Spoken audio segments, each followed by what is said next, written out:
selanjutnya datangnya dari Ridwan dari Yogyakarta. Assalamualaikum warahmatullahi wabarakatuh.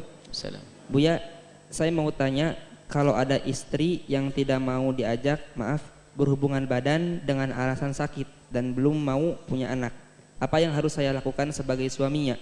Dan apa yang harus dilakukan ketika syahwat saya memuncak sedangkan istri tidak mau sama sekali? Terima kasih. Baik. Jika seorang istri tidak bisa melayani suami karena udzur, misalnya sakit, atau karena haid, atau karena nifas, karena sakit, maka istri tersebut dimaafkan, tidak dosa di hadapan Allah.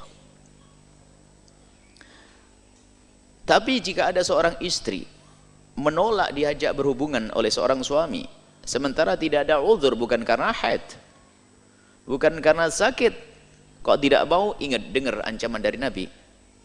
Idza da'a ar-rajul imra'atahu, jika ada seorang laki-laki mengajak istrinya ila firashihi, ke atas ranjang, fa'abat, kok perempuan itu ogah-ogahan, dan model wanita itu banyak ogah-ogahan. Kalau sudah suaminya mengajak macam-macam, ngangkatin nasi lama-lama, menutup pintu lama-lama, ini model perempuan tuh. Nidurin anak lama-lama, sampai suaminya stres. Nah itu alasannya, padahal suaminya sudah mulai tadi manggil-manggil, dia nggak paham-paham. Bukan nggak paham, memang itu penyakit perempuan. Perempuan yang kurang paham. Kalau mengerti hadis ini, lihat, fa'abat, lalu kok ogah-ogahan sang perempuan tersebut. Fabata ghadbana, kemudian sang suami tadi semalam suntuk kok ngedongkol. La'anat hal malaikatu, maka terkutuk, dikutuk oleh malaikat, didoakan jelek, dikutuk oleh malaikat hatta tusbih, sampai pagi. Hadis ini bagi sebagian orang dianggap hadis merendahkan wanita. Masa gitu aja dikutuk malaikat? Anda memang bukan orang harmonis. Ini ada orang-orang yang Islam ngaco itu menganggap ini hadis merendahkan perempuan. Tapi bagi saya, bagi kami waktu membaca ini adalah hadis yang paling indah untuk perempuan. Coba, seorang perempuan diajak suaminya kemana? Naik gunung? Ngangkat batu? Berjemur? Ke tempat yang paling indah di rumah kita, di atas ranjang. Ini kan paling enaknya, bukan? Kalau ada seorang perempuan suruh ngangkat batu oleh suaminya, kok nggak mau dikutuk malaikat? Bukan begitu kok.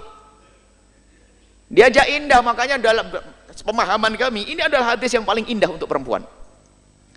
Sudah begitu ya ancam, kalau nggak mau awas. Suruh enak, suruh seneng, nggak mau diancam, awas ya. Duh, enak bener itu. Dikutuk malaikat sampai pagi. Ini hadis paling indah. Artinya apa? Jangan sampai Anda sebagai seorang wanita semacam itu. Dan tingkat ogah-ogahan itu macam-macam, sampai tidak melayani suami, dosa besar. Ada tingkat ogah-ogahan yang tadi itu, yaitu nutup pintu aja lama-lama banget, muter sana ini, ngangetin sayur, ya ada aja. Biasanya nyuci piring besok, gara-gara suaminya pengen langsung nyuci piring malam itu. Ada enggak begitu, Pak? Ada. Wah, nasib buruk tuh. Baik, nah sekarang kalau tidak punya udzur, awas, hati-hati, jangan nolak. Kemudian pertanyaannya, jika Anda seorang wanita yang punya udzur, misal dalam keadaan haid atau Anda sakit, Anda harus menjadi wanita cerdas, aktif, inovatif. Mohon maaf, ini adalah ilmu. Kadang-kadang seorang wanita kalau sudah haid itu langsung libur, full libur, sholat tahajud, libur, masakin, sarapan, libur. Suaminya orang yang takut kepada Allah, ketemu di jalan, orang buka aurat, tersingkap, dia tidak sengaja, lalu bangkit syahwatnya, pulang ingin melampiaskan dengan istri haid. Sudah itu sama istri dibiarkan begitu saja. Na'udzubillah. Harus Anda tahu, wahai para istri yang solehah, memang di saat Anda dalam keadaan haid, tidak boleh Anda melayani suami dengan mengizinkan memasukkan ke wilayah Anda, tidak boleh. Dosa besar. Tapi Anda bisa menyenangkan dengan bermacam-macam cara. Dengan bermacam-macam cara. Yang penting tidak masuk ke wilayah tersebut sampai suami puas. Apakah dengan, mohon maaf, ini mufakhadah dengan paha atau dengan tangan, asalkan tangan istri, maka suami tidak dosa. Tapi kalau suami mencari kesenangan dengan tangannya sendiri, Anda ikut dosa. Mungkin Anda sekedar demam kan di sini, yang lain kan tidak demam. Anda layani sampai dia selesai. Ini loh cerdas wanita. Jangan sampai seperti yang bertanya tadi, stres dia. Awas, ya selesai ini, kasusnya sudah selesai. Ya, punya ilmu ya. Nggak boleh suami sampai, karena suami Anda mungkin orang yang sangat soleh, tidak mau melakukan keharaman. Sementara godaan di luar biasa besar. Naudzubillah, lalu bangkit syahwat. Atau ya suaminya, istrinya begitu, gara-gara haid sudah libur semuanya. Anda bercumbu dengan suami sampai dia tuntas selesai. Yang penting jangan masuk wilayah itu. Jangan masuk lewat belakang. Dalam keadaan suci pun lewat belakang adalah haram, dosa besar. Jangan masuk wilayah depan dalam keadaan haid. Kalau Anda punya sakit, Anda bisa melakukan. Yang penting selesai.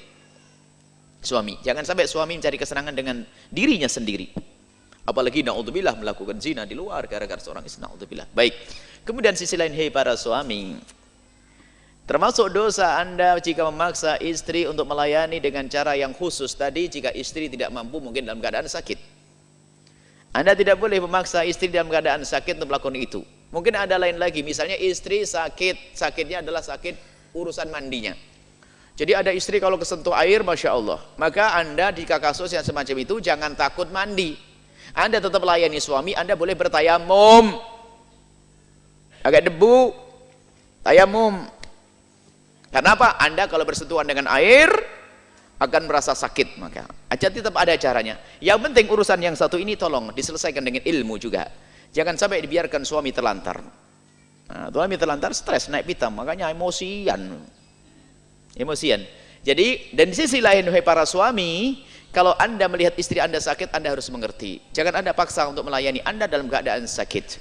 Apalagi yang mungkin dia tidak akan bisa melakukan. Sampai Nabi itu mengajarkan agar suami itu kalau mau pulang ke rumah itu memberi tanda, jangan bikin kejutan. Bayangkan suami seenaknya, istri lagi tidur enak-enak dibanguni suruh melayani. Ini Anda zalim. Mungkin Anda sudah kasih tahu, Ma atau Umi atau Neng, ya, saya mau pulang nanti jam 12. Padahal kalau sudah ngasih jam itu berarti Anda siap-siap, gitu loh. Yang paham, cerdas, suruh belanja dok cerdasnya, ini kan repot. Ya seperti itulah. Semoga Allah menjaga kita semuanya. Nah, alasan tidak mau punya anak, naudzubillah. Bagaimana tidak mau punya anak lalu tidak melayani? Dengan ada, kalau belum punya anak, kasusnya adalah banyak hal.